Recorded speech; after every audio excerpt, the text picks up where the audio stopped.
once you got into Japan after the pilot had brought you in, and you're walking through the town you were in, was there still a fear of, my God, we're surrounded by the enemy, or was there this feeling that all of a sudden, war's over? Well, we felt the war was over, and we never experienced any disrespect or any attempt to jump us or, harm us in any way. And the Japanese people were very cooperative in this town of Ymir. We brought in the cats, and they'd never seen a Caterpillar tractor, and they used to stand there and watch. We tore down all our crappers, and covered them, and they would stand off the side, they'd never seen a cat. We set up a carpenter shop there for our work, and we had these big 7-horse DeWalts with 24-inch blade, the pull-off saw, and we had to convert all our electrics, all that stuff. See, the CBs could do all this stuff. Set them up, and there was we took over this shed with no windows in it. It was a shed with just no windows in it. So they were all standing there on the window, watching us set up these, and so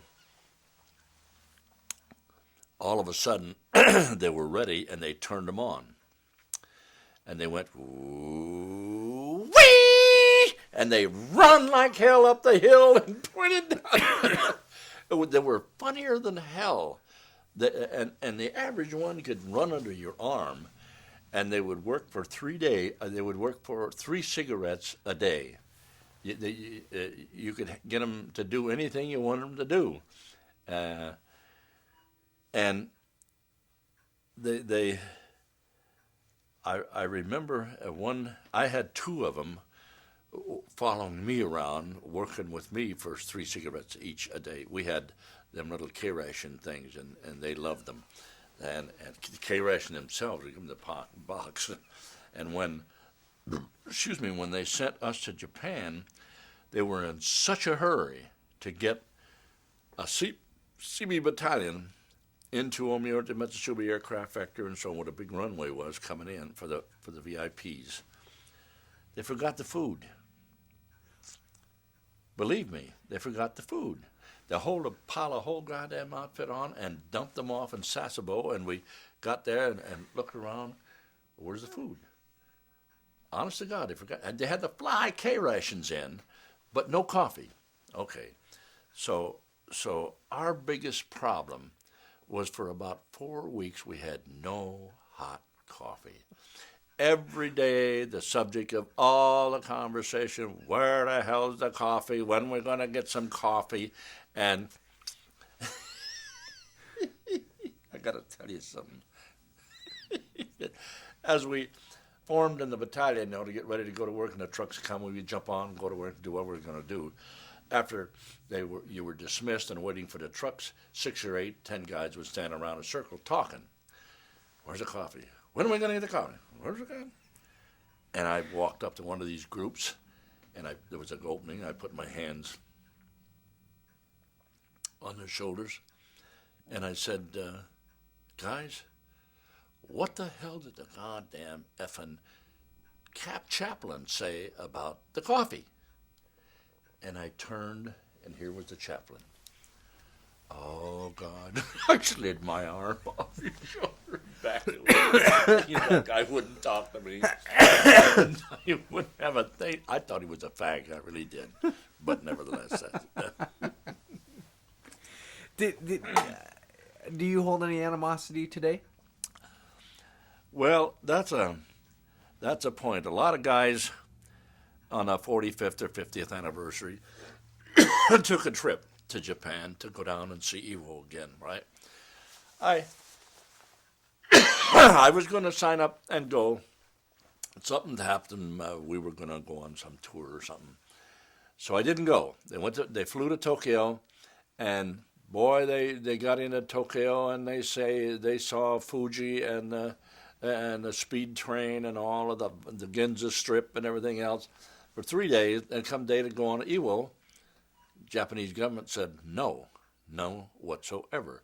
Those people had to come around, turn home, and go home. 3,000 some odd bucks for the trip, and they didn't get to go down to Ewell. Okay. In the next 2 or 3 years, here's another trip. Go to Ewell. Same thing exactly. They'd go on to Ginza, they'd see Fuji, the whole shot, and perfect treatment, ride the train, and the whole business. Come the day to go to Ewell, no way. No way. See, the biggest problem with the Japanese is the loss of face.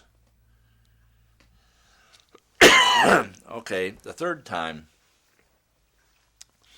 they had a Marine colonel down at Yokohama, and they came into Tokyo and went down to Yokohama, and this colonel says, by God, they're not going to do it again to us. We're going to Iwo Jima. So he takes 2 C-51s, loads all the people in, and out the door they go, and down to Iwo. They're waving them off and all that. No, we're landing. And they landed. And they spent the day on Iwo. And a lot of the guys were, shaking. The Japanese come down also. When we took off, they decided that they would come down too. And they'd come down. And I don't know, some of the guys, I don't know how I would react. I'm not a prejudicial type guy, but I still can't put that out of my mind.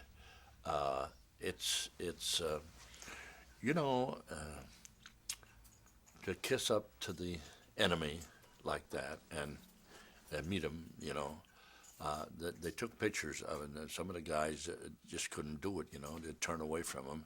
Other guys were hugging them, all of the liberals were hugging them. And these were all Marines. And but I was never faced with that confrontation.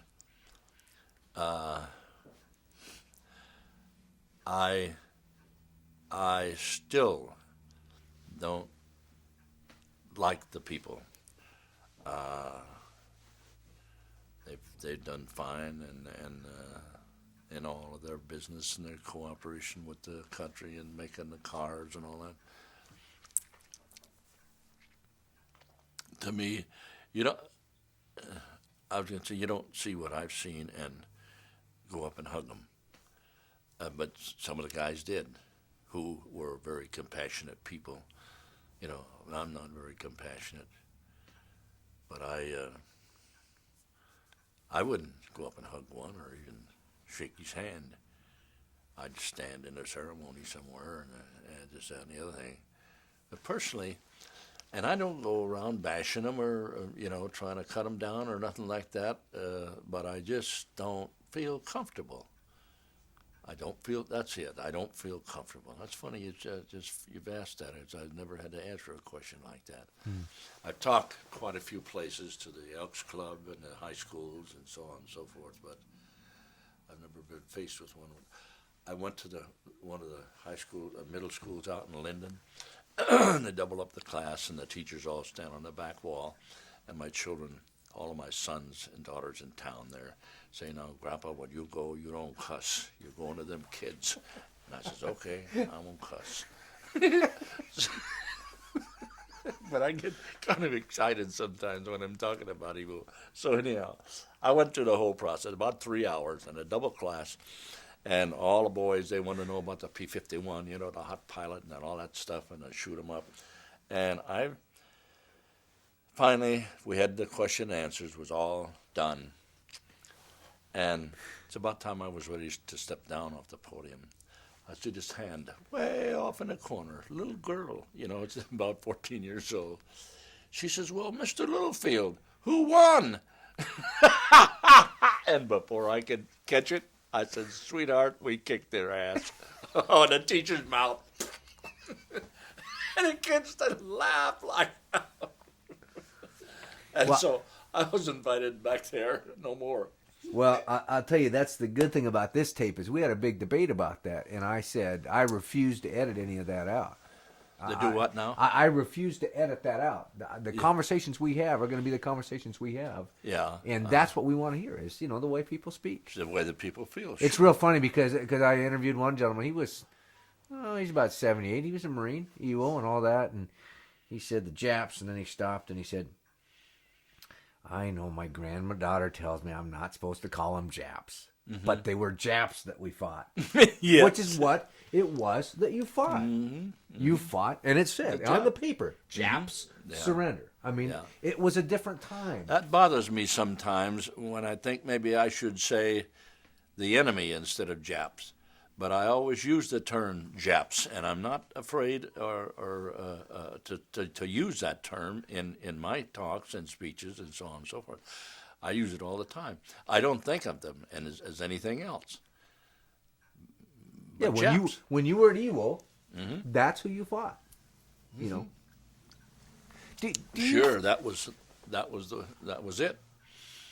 Mm-hmm. Do you think that there's a message to be left for the future generations, great grandchildren you'll never meet? Well, Carl, our eyes, or my eyes, and my buddy's eyes, have seen something that will never be seen again.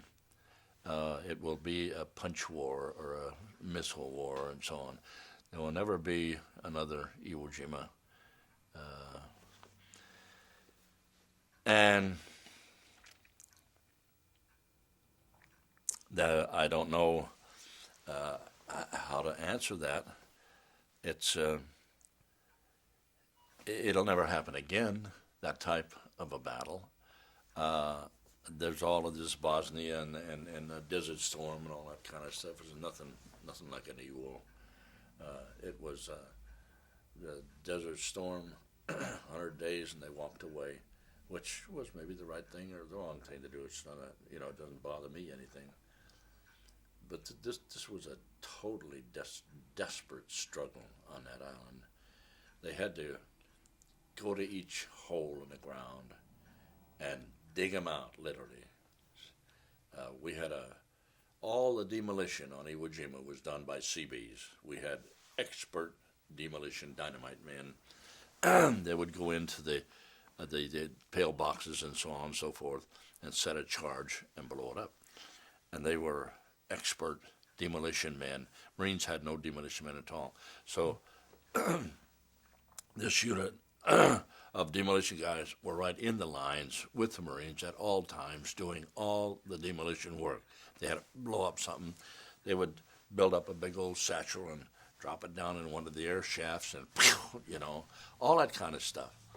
And we had a little guy named Willie Watson, and he was a demolition man. And I remember on D-Day when we were standing on deck ready to go ashore after Howlin' Mad, before Howlin' Mad said anything, we were going to stay on the ship. Willie was in the demolition team. He had been trained. There was 40-some-odd guys that formed the demolition squad. And the chief told him, "Hey, Willie, we want you. We don't. You shouldn't go offshore with us. Skinny little guy with legs about so big he never could wrap his mug. And just a tiny, weak-looking little fart. You never seen anything like him." And he finally convinced his chief, I want to go. I want to be a part of the team. I've been a part of the team. He went ashore, and that kid was little enough to crawl inside of these big gun emplacements, set the charge, and sometimes he'd get hung up on the reinforcing bars and run like heck and get blowed all through that battle, and not a scratch. And he got a bronze star. But then after the battle settled down, and we lost a lot of guys by duds. They pick up especially the Jap 25 millimeter, made a nice lamp, and so supposedly, and they were vicious to take apart. They'd blow. So we were losing too many guys screwing around with this stuff. So the skipper says,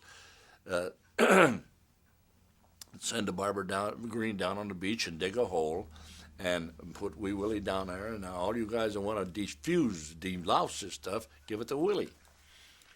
So it goes down, and sets up business, and the guys are coming down, give him to him, they get way back out of the way. And Willie's working with him, for 2 or 3 weeks. He's just doing fine. He got a hold of these Jap 25s, 25 millimeter, and it went off in his hands and blew his glasses into his eyes and blinded him, blew all of his fingers off, and so on. And they had to take him out of the hole and send him to the hospital ship. And I'm telling you, the guy was fantastic. The Marines thought he was crazy. He would do anything to get the job done, Willie Watson. Lots and lots and lots of stories like that. Well, the interesting thing that I've seen is you were in a very unique experience that I'll never ever face, and hopefully never ever will face anything near it. But your life is this long. Mm-hmm. Iwo Jima is that long, this much. Uh-huh. But yet, when I see a veteran acknowledge a veteran, the bond that is there is something that absolutely. I see it, but there's no words for it. I can walk up, or any veteran can walk up, especially someone who has experienced combat or, very first thing like this kid I'm going to see from the Bismarck. He's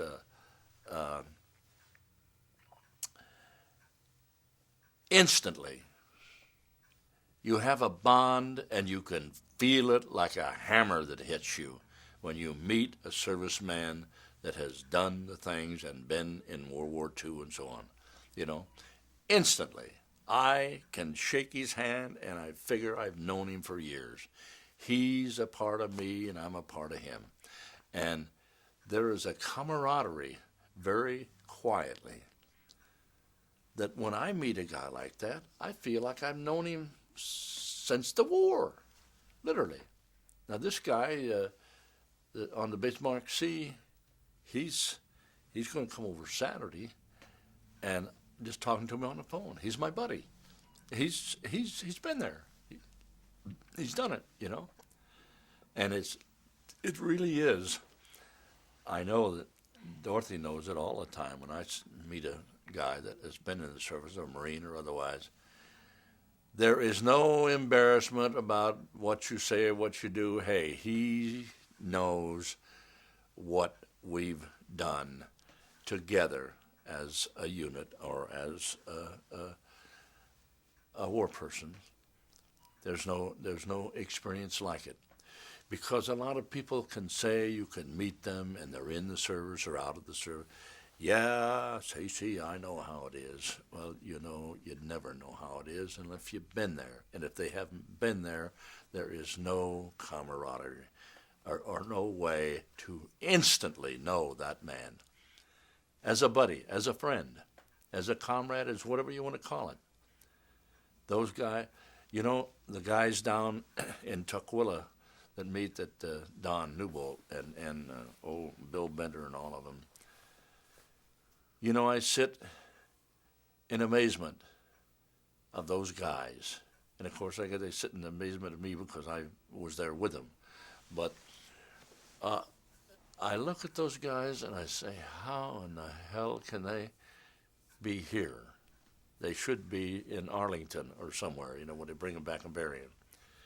How did those guys survive? And then I say to myself, well, I survived. I was never a hero. I was only a survivor, period. And none of those guys, they all seemed the same way. They participated, they'd done their job, and they survived. And to survive on Iwo Jima was a miracle. Every man on that island was a hero, plus, but for the things that they went through and the things that they'd done and they had to do, and they come out of it. A survivor, that's my life. I've had the cancers and, oh my God, you name it, and I've had it. Artificial knees, heart problems, everything.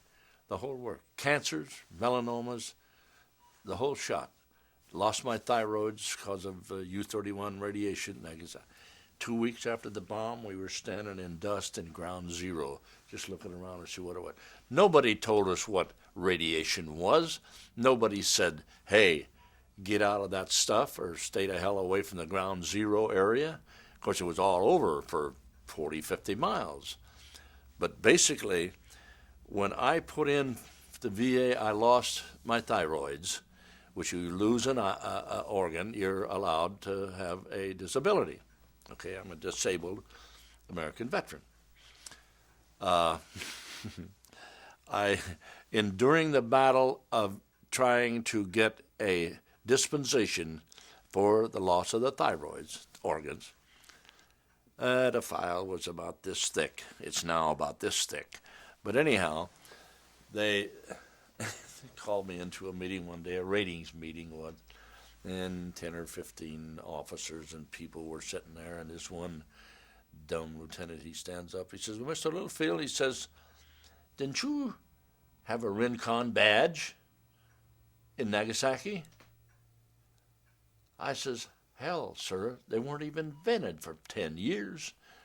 We had no knowledge of radiation. We had no Rincon badges and no beepers to go off that you're getting too much.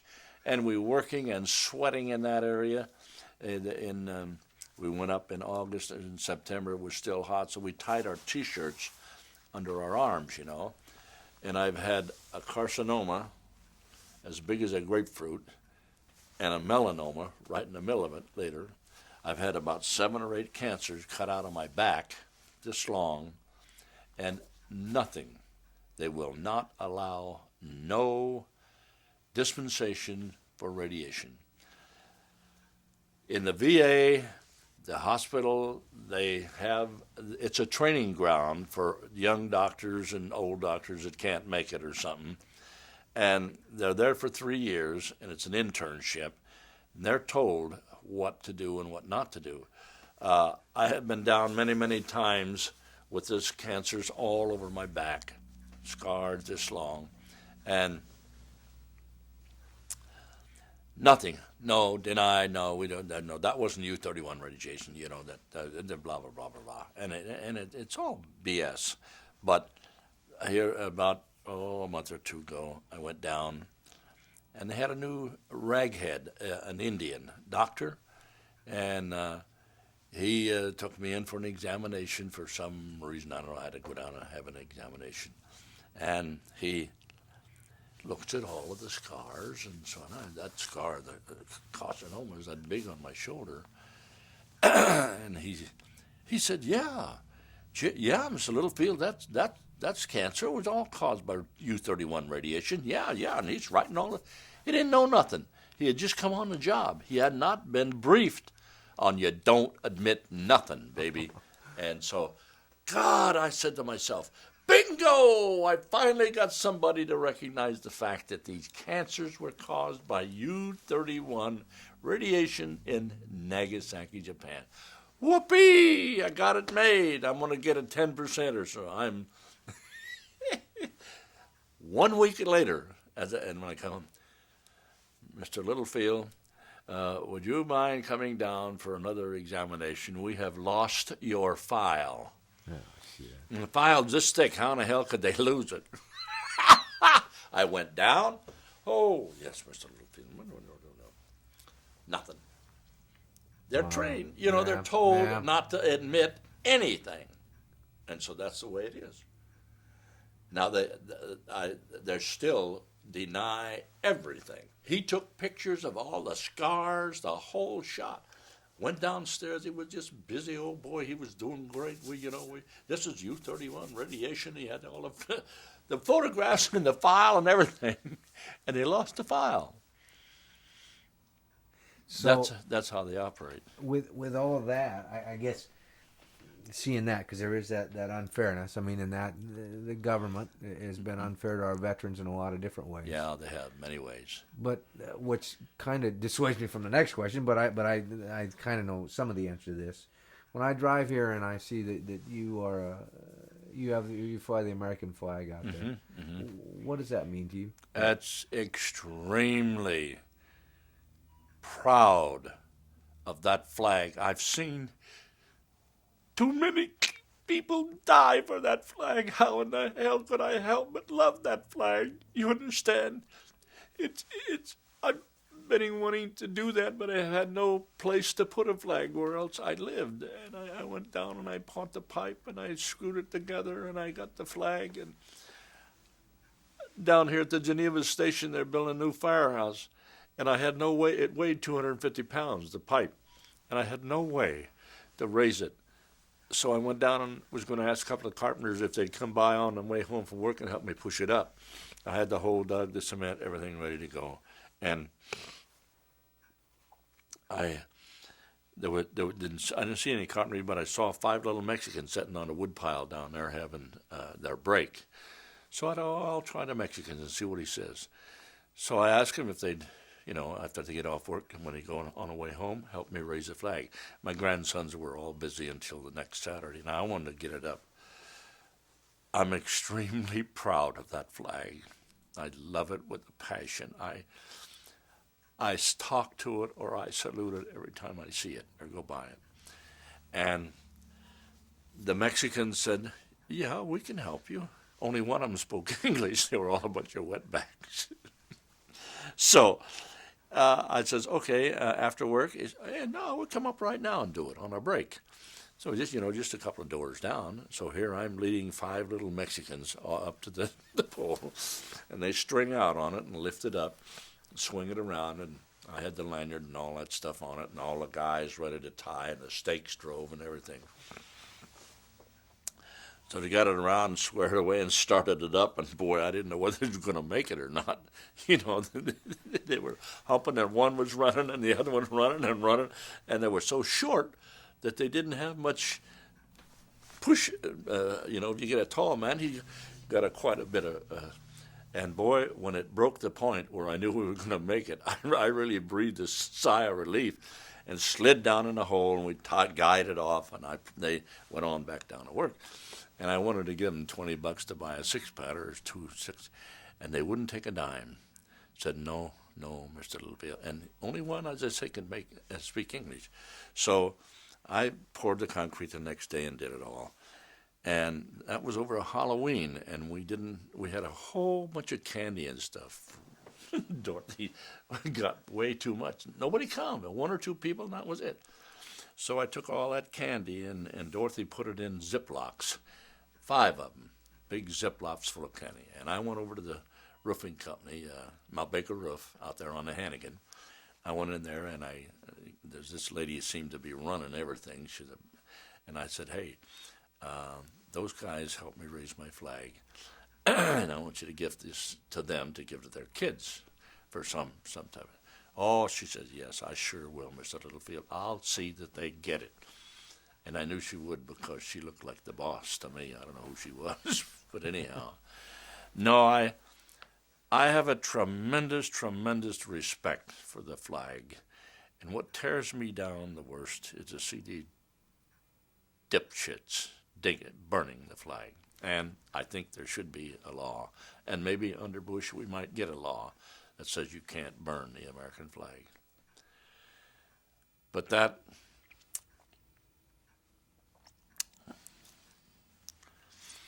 means everything in the world to me, that flag.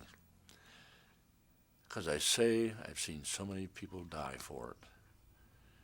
My God, sometimes we'd have as high as 350 guys stacked like cordwood, and we're dying so fast we couldn't get them in the ground, And then we'd have to go up and pick them up in the lines. They'd crawl up in the lines and pull them up. And usually the fighting was so short and such. On 382, they fought over that hill for 6 days and not 20 yards at a time, And it was all kinds of dead up there that just you couldn't get to. So it was a point where we had to wait to pull them out and get them back to the cemeteries for the 3rd and the 4th cemetery, or the 5th, whatever outfit they were with. So it was quite a deal to pick them up, because it was so intense that, just a few feet and the guys lay there and you can't get to them. You come up in the lines to pick them up and get them back to the cemetery. No way. You have to wait 2 or 3 days sometime. The Hill 385 was fought for 6 days, and they never went 20 yards either way, back and forth. Japs would take it, and we take it. The Japs would take it, and we take it. And it was the key, because it was where the cave that led to the general's cage was 750 feet deep. Now that's 300 feet above sea level, but 400 under. Wow. And they had air shafts, and on the top they would plaster like a funnel, and the rain, they put 25 or 30 barrels down there, wooden barrels, and fill them full of, that was their water supply. Well, that's one of the first things we tried to screw up, was blow up their water system and shut their caves and all kinds of stuff to shut them down, actually. But that was their water supply, everything. They had the food, they had the generators down there. I could never figure out what they did with the exhaust on the generators. They must have had it piped somewhere, because Kobayashi's headquarters was on the bottom, 750 feet. That's why he survived the whole island. And when he knew it was over, he wanted to have the big banzai, and he got his wish. And they killed all the 325 of them, but they got 92 of our flyers and the rest CBs out of 125 people. Now that was quite a mess to walk into and try to pick up the dead and get them over to the cemetery and bury those Japs. I don't know, there was quite a few atrocities committed by the Japanese on about D-flats 5 or 6. They had been fighting on one of the hills down on the other side of the island, and back and forth, and the guys got caught, and they captured them, put them in a cave, a lieutenant and a private, and they strung them up, and you can imagine what they did to them. And when we gained the town back, we had to go in and cut them down and take them to the cemetery. Well, at that time, one of the chaplains said, "Boy, I'm telling you, this is something else." So he called Holland Madsmith in off the General Commission ship, all 3 of the division commanders, Rocky and a whole bunch of them, him, and several of the chaplains from the outfit, and several newspaper people, not Joe or Carpenter. And so they brought them and laid them out, and there was a big semicircle around them. And I myself, was working on the cemetery at the time and bringing them back, and I was standing in the group around the bodies, and I heard General Holland Smith state, "Pass the word, take no more prisoners." That was totally against international law and everything else. So if you could have shot an M1 from the end of the island, the word got there quicker than a bullet would. Then it was really hell, holocaust. I mean, it was a butchery of the worst kind. And it's something that I think about a lot, is that Marines that I knew, trained with, fought with, drunk with, and went to town with, everything else, commit the atrocities that they did. The Japs would come out of the caves with this thing. We had a thing they could hold over their heads, supposedly, in their loincloths, and they just, and they do the same to us. But if some of the loved ones of those Marines who done those things, they're all decent guys, hard-working, hard fighters. I don't see how they could ever face, the guy again. If their loved ones knew what that's the. I call it atrocities because it was atrocity, but it was a bloody, desperate, you or me, the enemy or I. That's the whole story. But boy, I mean, some of those Marines were brutal, especially the old timers with the big handlebars and stuff, you know, the old DIs and this, that.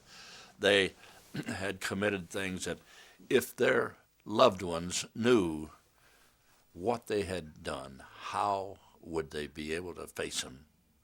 You see what I mean? I've thought about that a lot because, you know, they came back, got with their families, led a normal life, and so on and so forth.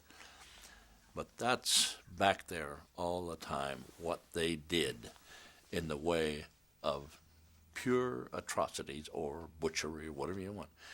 Japs did the same thing. I've got pictures out in the garage of dead Japs with their heads cut off and all kinds of crap. But that's war. And war is hell. And that was the worst of all hells, that particular island, or that particular battle.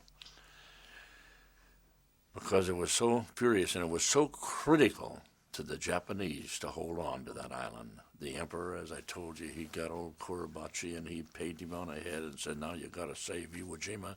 This is just it. You've got to, every man swore to die in the end before they ever give up the island. Well, in other words, you know what I mean. And except, it was funny, except all of the guys that were educated in United States didn't quite, even though they were big Japanese heroes and soldiers and all our life, you know, had been soldiers, and it come time to do the thing, you know, they didn't quite go along with the idea of, you know, the Japanese were told that the Marines had to kill their father and mother. I mean, this is gossip, you know, but the Marines on Saipan, that's why those people were jumping off the cliffs. They had been indoctrinated so much that the Marines were brutal killers. And they were brutal killers, and so were the Japs. And it was, you know, me or him. But they were so afraid of the Marines that would, you know, shoot them or beat them up or kill them, cut them up, whatever. They started jumping off the cliff. You've seen that, I'm sure. Mm-hmm. But there was no civilians whatsoever on Iwo Jima. No messing around, man. They had to save that island. And they didn't hack it, and that was the end of the Japanese Empire. That island, because it permitted us to bomb Japan, and air power does it for World War in Europe and in the Pacific. If you can get an airplane over the homeland and kill a bunch of people, then you begin to realize that that's it. Okinawa was going to be the real capper, but without Okinawa, they would have had to give up anyhow. But they had so many strong, 700 years of traditionally battling and a warlike nation. It's been embedded in them so deep that they didn't want to give. There was so many of them that wasn't going to give up. I was in the hospital at Iwo through all that negotiation. They had a radio going, you know, and he wanted to save the emperor or shoot the emperor, yes and no, and back and forth and back and forth. I was in the hospital all the time that was going on, and finally they had to compromise and let him keep the emperor and so on. So that was about it. It was a heck of an experience for me, and I have post-trauma stress disorder. I cannot put it out of my mind. For years, as many of us would never talk, I never talked to my wife and children about this goddamn mess. You know, for years I went to work, was very successful, and had a good life, but it's always there. And every night that I lay my head on a pillow, hardly ever do I not think of something that's going on that island and what happened and so on and so forth. So I didn't feel as though I had the post-trauma stress disorder, because hey, I was fighting the VA on these and all of this stuff. Fight them and fight them and fight them. This in no, no, no, no, no. Finally, I was out at the Linden Senior Center having lunch one day, and I was talking to one of my buddies. He said, "Hey, ZC, you're barking up the wrong wall. You ain't going to get a damn dime for none of that stuff that you really deserve it for. You go in and you file a claim for post-trauma, and they'll pay you." I'd fought these guys too long. I had to give up. I had 10%, $96 a month for my thyroids. That's it. And I said, no, I don't have no damn post-stress syndrome disorder and blah, blah. Well, look, he says, go in and tell them you do, because the Vietnam guys are getting as high as 100% disability for post-trauma and never fired a shot. All they've done is sit over there and smoke pot. Yeah, I'm not down on the soldiers who really fought in that, but there was a lot of goof-offs in Vietnam and a lot of ding-dongs, and they were all popped up with heroin and coke and everything. And I says, I'm not like that. They come home, I guess they put it on, or they're really screwed up. They are screwed up with the pot and the dope. So I says, okay, I'll give it a shot. And I went down and I had to have a physical exam and a psychiatrist, a shrink. I had to talk to a shrink. I went through the medical, okay, went into the shrink. I was down the same day. And he comes in the room and he crosses his hands. He's about 36 years old. I don't think he'd ever even seen a gun, let alone fire one. And he's got his clipboard, and he puts it down on his knees, and he takes his pen out. Now, he says, now, name, rank, serial number, blah, blah, blah. Mr. Littlefield, did your mama hate you? Or did your daddy beat you? And how did you get along with your brothers and sisters and so on? And what about crap like this for about an hour? I said, yes, sir, no, sir, yes, sir, no, sir, yes, sir, no, sir. Then he says, well, Mr. Littlefield, I understand you were in the Battle of Iwo Jima. And I knew I had him right there. I says, yes, sir. And he says, well, tell me about it. And Carl, in 10 minutes, I had this guy crying crocodile tears. And I really hit him with the hard stuff, the gut on the ground and dragging your guts up the beach. And he was crying like a man. He puts his hand on my shoulder. He said, well, yes, Mr. Littlefield, you got post-stress syndrome. Yes, you got it, sir. And boom, they give me 30%. Can you imagine? Yeah. I got 40% disability now. And for some reason, when I went down to the shrink and the doctor, was supposed to go to the heart specialist, a heart man. And I didn't know was supposed to, and I didn't have an appointment. But when they awarded me the 30%, they said, we're denying you any inference towards your heart condition and so on, because you failed to show up for an examination. Well, I was never notified to do that. It was a complete screw-up. So I just a couple of weeks or 3 weeks ago, I had to go down and take another a heart exam, the EKG and X-ray and all that stuff. And I got a notice the other day that my heart is not below. It's below, and so I might get another 10 or 15%. 100% disability is $2,600 a month. But when you start out, it's $96. And it don't get any bigger until you get clear up into the 60 and 70%. I'm getting $419 or $27 or something now a month for 40% disability, which is not very much. I won't even buy the medication. No, but I'm very thankful for the VA, and I don't wish to bash them. They really are underfunded, and they work their tail off, and they try to do the best they can, but they're just not cutting it.